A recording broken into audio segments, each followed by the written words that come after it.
Hair transplant के अंदर harvesting का मतलब होता है कि हम बाल निकालना, और बियर्ड हार्वेस्टिंग का मतलब होता है कि हम इस एरिया से हम बाल निकालते हैं और आपका जो रिसिपेंट एरिया होता है, ये वाला एरिया होता है, यहाँ पे बाल लगाते हैं। तो जब कभी भी बियर्ड हार्वेस्टिंग का नाम होता है तो थोड़ा सा हल्का सा डर लगता है कि डॉक्टर कहीं ऐसा नहीं कि कुछ कॉम्प्लिकेशंस हो जाए और कुछ तकलीफ हो जाए। तो ये वीडियो इसके बारे में है कि हम कैसे बाल निकालते हैं और कितना सेफ होता है, क्या क्या कॉम्प्लिकेशंस हो सकते हैं और ऐसे इन बालों का वैसे रिजल्ट कैसे आता है।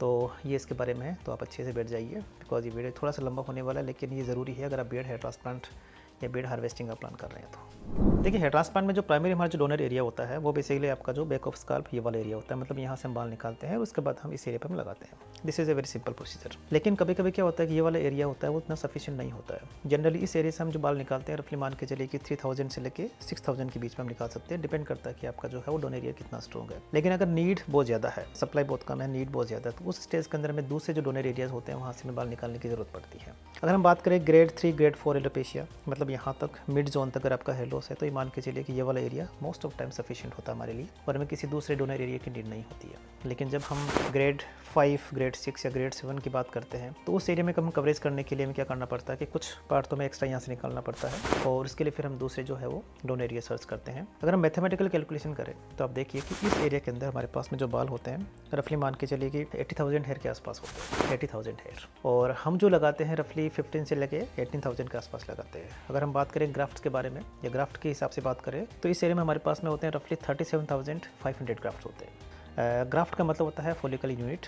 जो कि बाहर निकलती है।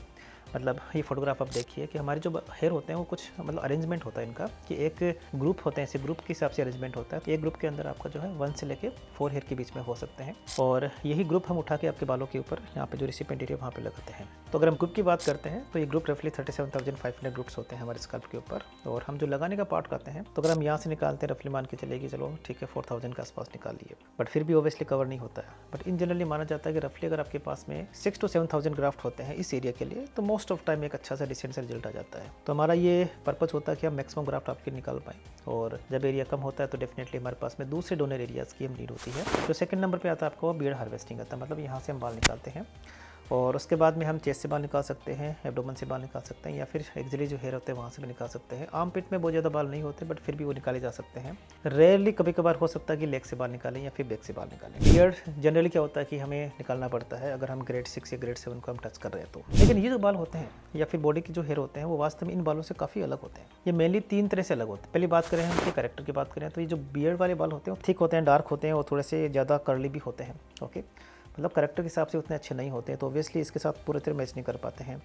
ग्रोथ की बात करें तो ये थोड़े ज़्यादा ग्रो करते हैं। देखिए ये वाले जो हेयर होते हैं रफली मान के चलिए 3 to 4 सेंटीमीटर के आसपास पर मंथ ये ग्रो करते हैं, लेकिन ये 6 to 7 या 8 सेंटीमीटर के आसपास भी ग्रो कर सकते हैं। तो ग्रोथ में कुछ प्रॉब्लम हो सकती है, ग्रोथ में डिफरेंस हो सकता है, सेकेंड के करेक्टर में डिफरेंस हो सकता है। और third and most important part है कि फॉलिकल यूनिट। ये वाले हेयर होते हैं बेसिकली ये आपके 1 से लेकर 2 हेयर के अंदर ही अरेंजमेंट होते हैं। 90% जो हेयर होते हैं ये वाले ये सिंगल हेयर ही होते हैं, लेकिन 10% ऐसे होते हैं जो डबल हो सकते हैं। ये जो फोटोग्राफ आप देख पा रहे हैं इसमें देख पा रहे हो कि माइक्रोस्कोपी के अंदर कि आपका जो स्काल्प का जो डोनर एरिया होता है उसमें फॉलिकल यूनिट 3, 4 या 2 के आसपास बहुत ज़्यादा होते हैं।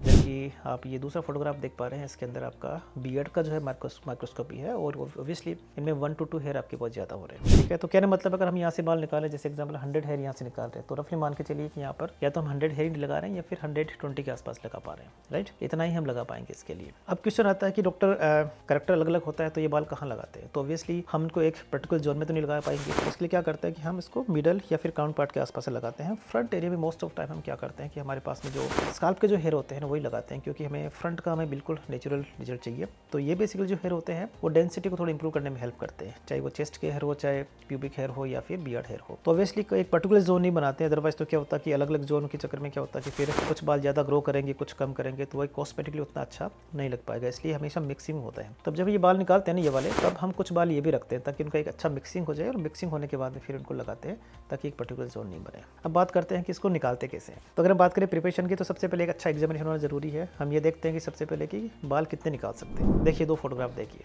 एक में क्या होता है डेंसिटी बहुत कम हो रही है, एक में डेंसिटी बहुत ज़्यादा हो रही है। तो ये जो आपका ये वाला फोटोग्राफ बेसिकली मेरा फोटोग्राफ है और इसमें मेरी डेंसिटी बहुत कम है, लेकिन ये आप दूसरा फोटोग्राफ देख पा रहे हैं इनकी डेंसिटी बहुत ज़्यादा है। तो अगर हम नंबर की बात करें तो मान के चलिए रफली 500 से लेके मतलब 1000, 200, 300 या 500 के आसपास भी निकाल सकते हैं। मतलब 500 से लेके 1500 ग्राफ्ट के बीच में निकाल सकते हैं। डिपेंड करता है कि हमारा डोनर एरिया कितना स्ट्रॉन्ग है, कितने अच्छे हमारे पे बाल है। और बात करें हम सिलेक्शन की कौन से जोन से निकालते हैं, तो हमारी जो लाइन है इस जोन लाइन से नीचे वाले एरिया से निकालते हैं, प्लस ऑब्वियसली जो फ्रंट वाला एरिया होता है यहाँ से नहीं निकालते हैं। तो एक जो ये हिडन जोन आता है ये वाला पार्ट यहाँ से निकालते हैं। आप फोटोग्राफ देख पा रहे हैं, यहाँ से हम निकालते हैं, सिलेक्टेड एरिया वहाँ से निकालते हैं। एंड ऑब्वियसली हमें इस बात का ध्यान रखना होता है कि हमारा लुक है वो हमेशा मेंटेन रहे। लेंथ की बात करें तो रफली 1 to 2 मिलीमीटर के आसपास हम लेंथ रखते हैं सबसे पहले, और उसके बाद में एक डोर एरिया सेलेक्ट होने के बाद में उसके बाद हम इसमें नंबिंग क्रीम लगा देते हैं। और उसके बाद में हाफ एन आवर के बाद में उस एरिया में छोटे छोटे इंजेक्शन लगाते हैं, उस एरिया को फर्दर नम कर देते हैं। जहाँ तक पेन की बात होती है बहुत ज़्यादा पेन नहीं होता, because this is very superficial thin skin होती है, तो जहाँ पेन नहीं होता और एनेस्थीसिया बहुत अच्छा काम करता है। पेन फैक्टर को कम करने के लिए और भी काफ़ी तरह के होते हैं, तो हमेशा वो देखते हैं कि सेंसिटिविटी कितनी ज़्यादा है हमारे पेशेंट के अंदर, उसके अकॉर्डिंग हम उसका यूज़ करते हैं। एक बार यहाँ पे नमिंग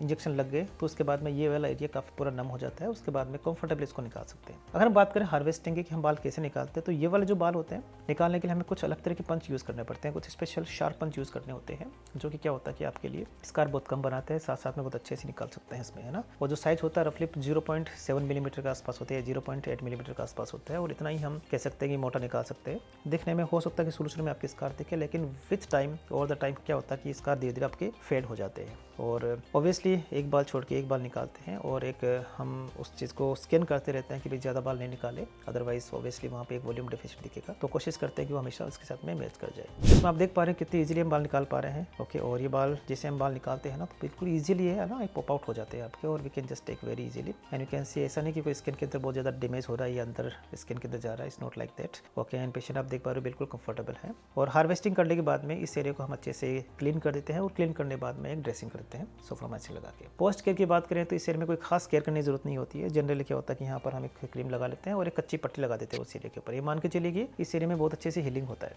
क्योंकि जहाँ पे ज़्यादा अच्छा ब्लड सप्लाई होता है और सुपरफिशियल स्कारिंग होती है, सुपरफिशियल कह सकते हैं कि डैमेज होता है, तो वो जल्दी से आपका हील हो जाता है। So no need to worry. मैंने देखा है कि आपका कि काफ़ी हद तक हील हो जाता है। तो ये फोटोग्राफ आप देखिए सबसे पहले, इसमें देख पा रहे हो कि हार्वेस्टिंग से पहले हमने ये वाला एरिया जोन है ना जो है वो सेलेक्ट किया था, और हार्वेस्टिंग के जस्ट बाद में इस तरह का कुछ स्किन दिखाई दे रहा है, जो कि टाइनी डॉट्स दिखाई दे रहे हैं। 2 डेज़ के बाद आप देखिए कि ऑलमोस्ट हील हो गया है। ये फोटोग्राफ आपका 4 डे के आसपास है, जिसमें क्या होता है कि आपका नॉर्मल बियर्ड आना शुरू हो गया है। और ये फोटोग्राफ आपका है 6 मंथ्स के बाद में, जो आप देख पा रहे हैं बिल्कुल ही अच्छे से नीट एंड क्लीन आपका स्किन है। और इसमें पेशेंट क्या बता रहे हैं एक बार देख लीजिए, ज़रा सुन लीजिए। हाँ जी सर, ठीक लग रहा है यहाँ पे? यहाँ पर बहुत बढ़िया लग रहा है है ना, ऐसे तो ज़्यादा तकलीफ तो नहीं हो रही है ना, यहाँ पर बिल्कुल भी नहीं। और आई थिंक बिल्कुल हील अच्छे से हुआ है, बिल्कुल हील हो गया कोई है, प्रॉब्लम तो नहीं थी, कोई दिक्कत नहीं आई। और कोई ये तो पेन वेन तो नहीं हुआ था यहाँ पे? नहीं, बिल्कुल पेन नहीं है। तो होपफुली ये चीज़ बिल्कुल नॉर्मल रहेगी हमारे लिए, है ना। और बाकी आज आगे की भी आप ना इनपुट देते रहना। ठीक है। Okay, thank you. ठीक। तो कुछ लोगों का क्वेश्चन होता है कि डॉक्टर मैं क्लीन शेव रखना चाहता हूँ, कहीं ऐसा तो नहीं कि वो ज़्यादा विजिबल हो जाए। तो आप ये फोटोग्राफ जो देख पा रहे हैं बेसिकली हेयर ट्रांसप्लांट से पहले का फोटोग्राफ है, हार्वेस्टिंग से पहले का फोटोग्राफ है, और ये 6 मंथ्स के बाद का फोटोग्राफ आप देख पा रहे हैं कि इसमें कोई खास पता नहीं चल पा रहा है। और अगर आप बियर्ड ज़्यादा रखते हैं तो ऑब्वियसली उसमें तो कुछ खास पता चलेगा नहीं। आप ये देख पा रहे हैं कि ये फोटोग्राफ है वो बिफोर है आपका हार्वेस्टिंग का, और ये 6 मंथ्स के बाद का फोटोग्राफ है। इनफैक्ट क्योंकि इन्होंने जो है वो बियर्ड काफ़ी लंबी रखी हुई है, तो ऑब्वियसली इसमें ज़्यादा बाल दिखाई दे रहे हैं। तो कहने का मतलब कि ऑलमोस्ट ये नॉर्मल दिखाई दे रहा है, राइट। अब कुछ कॉमन क्वेश्चंस मेरे से हमेशा पूछते हैं जब हम बियर्ड हार्वेस्टिंग की बात करते हैं, तो उन क्वेश्चंस को ले लेते हैं। तो सबसे पहले बात क्वेश्चन होता है कि डॉक्टर कोई ज़्यादा पेन तो नहीं होता? नहीं। तो जैसे मैंने वीडियो में बताया था कि ज़्यादा कुछ पेन होता नहीं है, because this is very simple procedure, और हम नमिंग क्रीम लगा लेते हैं, नमिंग इंजेक्शन के बाद में कोई पता नहीं चलता है। So no need to worry. और मोर ओवर ये स्किन आपकी काफ़ी थिन होती है, तो जितना थिन स्किन होता है वहाँ पे एनेस्थीसिया बहुत अच्छा काम करता है। तो इन जनरल आपका इंजेक्शन ज़्यादा डीप नहीं होता है, it's very comfortable procedure. Okay, so no need to worry on that. Second question आता है कि डॉक्टर ये वाला एरिया थोड़ा नेक के आसपास है, कहीं ऐसा तो नहीं कि कुछ इंटरनल ऑर्गन्स हो, इस तरह का वेसल्स वगैरह हो, या फिर ऐसे कुछ चीज़ें हो जिसको डैमेज हो जाए?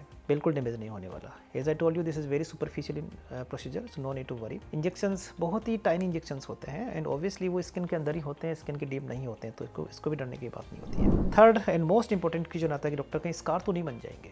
ओके, मैंने देखा है काफ़ी लोगों के स्कार यहाँ बन जाते हैं। तो स्कार को देखते हुए मैं बताऊँ आपको कि देखो टाइनी वाइटिश डॉट्स बनते हैं स्किन के अंदर जनरली, लेकिन वो अच्छे से हील हो जाते हैं।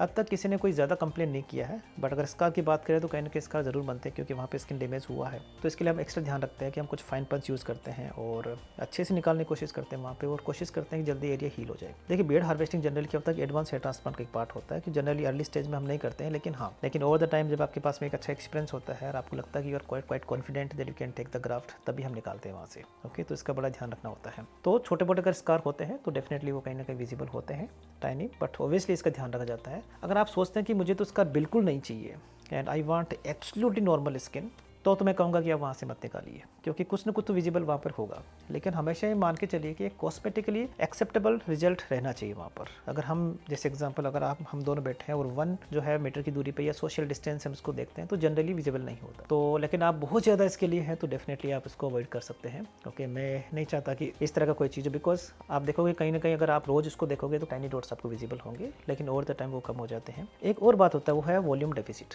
इस एरिया में काफ़ी आपके बाल होते हैं, जब यहाँ से 50% हम निकाल लेते हैं तो ऑब्वियसली आपको लगता है कि यहाँ के बाल थोड़े कम हो गए हैं। तो इस एरिया को हमें क्या करना है, जैसे एग्जांपल की यहाँ से लेकर यहाँ तक का डिफरेंस नहीं है, इसलिए हम क्या करते हैं, कोशिश करते हैं कि ग्रेजुअली इसको कम किया जाए। लेकिन ये जो एरिया होता है, नीचे वाला एरिया होता है, इस एरिया में क्या होता है कि यहाँ के बाल कुछ ज़्यादा विजिबल होते हैं। इस फोटोग्राफ में आप देख पा रहे हैं कि इन्होंने हमने बाल निकाले थे और आप देख पा रहे हैं कि बीच के बाल कम दिखाई दे रहे हैं, नीचे वाले बाल थोड़े ज़्यादा दिखाई दे रहे हैं। तो ऐसी कंडीशन में क्या कर सकते हैं कि इस एरिया के लिए आप ना लेजर रिडक्शन कर सकते हैं, ताकि वो काफ़ी हद तक आपका मैच कर जाए।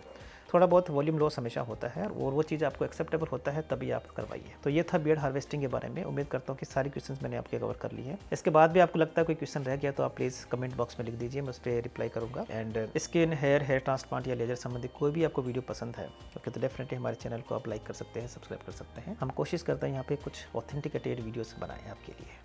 Thank you.